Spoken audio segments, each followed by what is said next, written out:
частную клинику небольшого города Риджфилд поздней ночью доставили неизвестного мужчину, без сознания, с множественными травмами. В истории болезни значилось имя Эдвард Моррис, 32 года. Причина госпитализации – неясная авария. Пациент находился в глубокой коме, подключен к аппаратам жизнеобеспечения. За ним закрепили 3 медсестер – Клэр, Сьюзан и Дженну. Разные по возрасту, но одинаково преданные своей работе. Клэр часто говорила: «Сердце у него сильное. Такое ощущение, будто он слышит нас». Иногда, когда кто-то из них касался его руки, пальцы Эдварда едва заметно двигались. Казалось, между ними существует странная, необъяснимая связь. Прошел месяц. Пациент не подавал признаков сознания, но вокруг него начали происходить странности. Сначала Клэр почувствовала тошноту, потом Сьюзан заметила задержку, а вскоре Дженна, которой было за 40, вдруг обнаружила, что беременна. «Это невозможно», — сказала она, держа тест с 2 полосками. «У меня уже менопауза». Через день обе остальные показали такие же результаты. 3 женщины, разного возраста, без близких отношений в последние месяцы, и все беременны.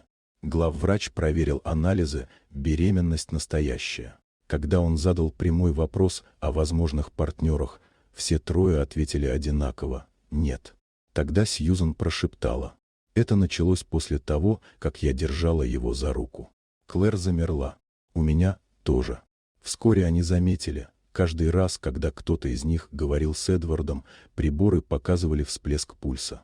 А ночью им снились одинаковые сны. Эдвард, здоровый, улыбающийся, разговаривает с ними, благодарит за заботу.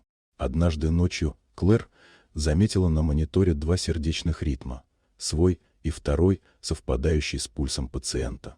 Через день такое же увидела Дженна. А потом они заметили на теле Эдварда едва заметные светящиеся линии, будто под кожей проявлялся узор. Они появлялись именно тогда, когда рядом находилась одна из женщин. В ту же ночь всем 3 приснился один и тот же сон. Эдвард стоял перед ними, живой и спокойный. «Я не тот, кем вы думаете», — сказал он. «Меня преследовали за то, что я участвовал в проекте по соединению сознаний. Когда мое тело отключилось, моя энергия искала путь выжить. И вы стали этим путем. Ваши дети — часть меня». Наутро Эдвард открыл глаза. Врачи назвали это чудом. Он заговорил, стал дышать без аппаратов. Только Клэр, Сьюзан и Дженна знали, это не просто выздоровление. Он пробудился через них. Через неделю Эдвард исчез. Камеры не зафиксировали, как он ушел. Карта пациента осталась пустой. Через несколько месяцев все 3 родили мальчиков, удивительно похожих друг на друга.